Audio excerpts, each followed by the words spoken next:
Thank you for sharing time with me today. I'm Pat Carney. I'm a CVN student here at Columbia, and I'm going to be sharing family stories, asynchronous audio storytelling for family members across time zones. And I'll be doing this entire presentation asynchronously, so I hope you enjoy it.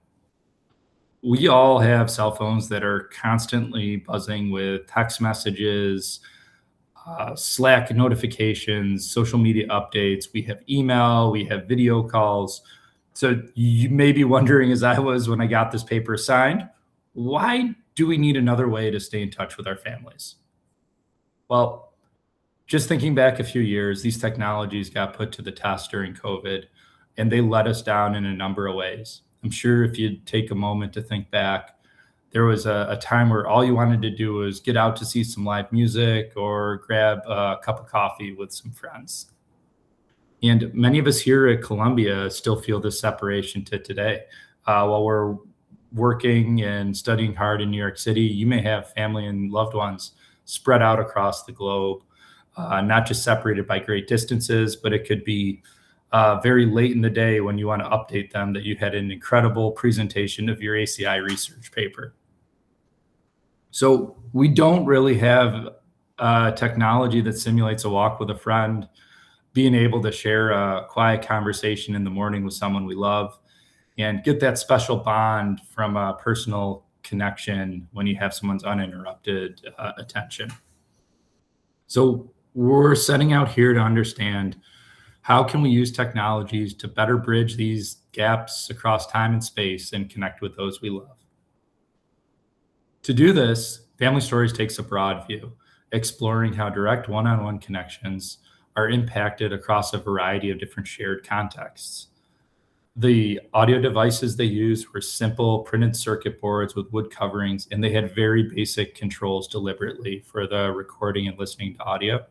So the focus was on the context and not so much on the device and its controls. Let's go through the context. The first one we'll explore is ephemerality.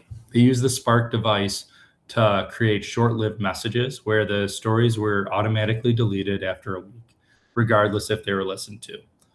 They had notifications that kind of pulsated with a white light simulating a heartbeat, which faded away as it approached deletion, kind of symbolizing that these messages had a life of their own. The next context is shared physical activity, which they explored with a kinetic device.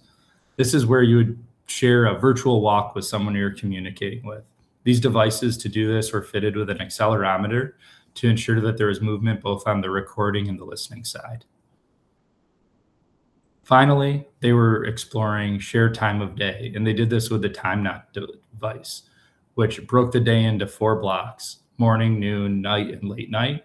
And it would delay the message and the notification until you were in the same time window as the recording was made.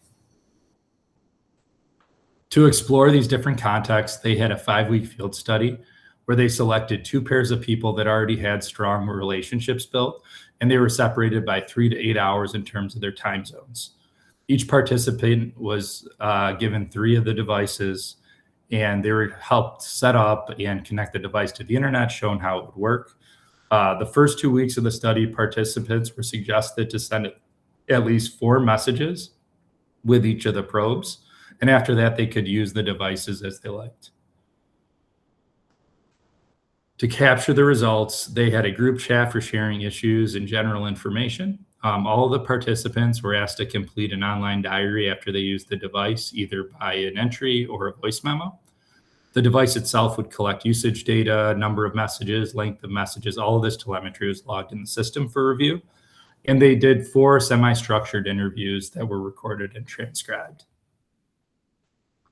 The first couple, Ben and Joyce, were separated by 8 hours due to Ben's work taking him to the UK, while Joyce remained in Western Canada. They would typically use video chat and voice memos prior to the study, and each of the participants in the study found a special place to keep the device. Ben kept them in kind of a memory area that he had set up with notes from Joyce and special remembrances, and Joyce kept it by her nightstand so she could listen to the messages late at night. Not surprising, with them having the largest time gap, they ended up using time knot the most frequently, with 20 messages in total. The messages in the study ranged from 5 seconds to a maximum of 20 minutes. And I did think it was a bit of a call out that Ben had the longest average talk time. That would be very surprising for my wife to hear that he was leaving the longest messages. Joyce found that by using the device, it kind of made it seem like Ben wasn't so far away. And Ben made a special call out that by keeping this on a dedicated device, it made the messages themselves feel more special and more intimate. The second pair that participated in the study were a set of Canadian sisters, Shay and Ayla. They were very close. They talked almost every day.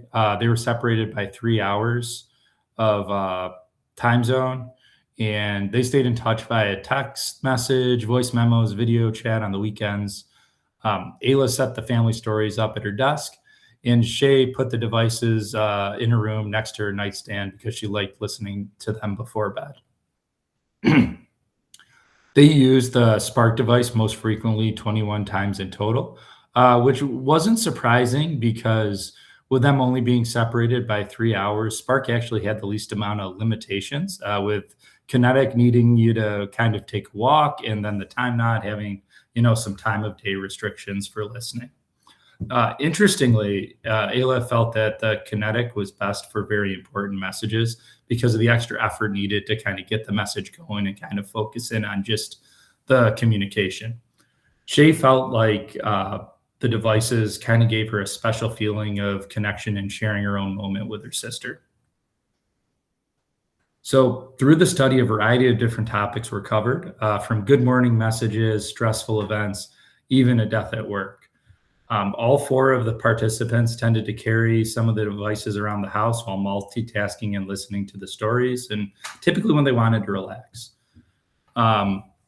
So the Spark system didn't end up having any messages deleted. And while the ephemerality was good, that was the device that the death notice was kind of sent on as a one-time listen, not to be revisited over and over. Also, the couple, Ben and Joyce, lost some very special messages that they were asking if they could be recovered. The Kinetic device was highly valued because it was enjoyable for multitasking. And they said, sharing it with a physical activity kind of added to the focus on the message. But Shay, from our sister's study, mentioned that it was very, very difficult when things got busy at work to find the time to kind of work up to getting the device running. With the time not and shared time of day, these delays actually ended up being valued, and people found that they could share things that they wouldn't be comfortable sharing in a more synchronous environment. And one of my favorite parts is that there were many surprises in the study. These devices were kind of devised to be an always-on device, but the sisters would really only turn them on at night when they were going to listen to the messages. Also, the researchers expected a lot of back and forth, but that's not what they actually found. The responses were a lot slower and less frequent, and often the participants would wait a day or two before responding. Also, the messages were quite a bit shorter than they expected, and when asked in the interviews about this, they said it resembled their kind of habit of sending short voice messages. Most interesting is that the users found a way to jailbreak the devices. They were rebooting Spark so they could re-listen to messages. And there was an incident of shaking the Kinetic device to trigger the accelerometer instead of actually carrying on the physical activity. So I thought that was an interesting component of the study. But overall, the participants felt that the communications with their loved ones improved by using family stories. And they were able to share things they wouldn't have necessarily been comfortable sharing synchronously.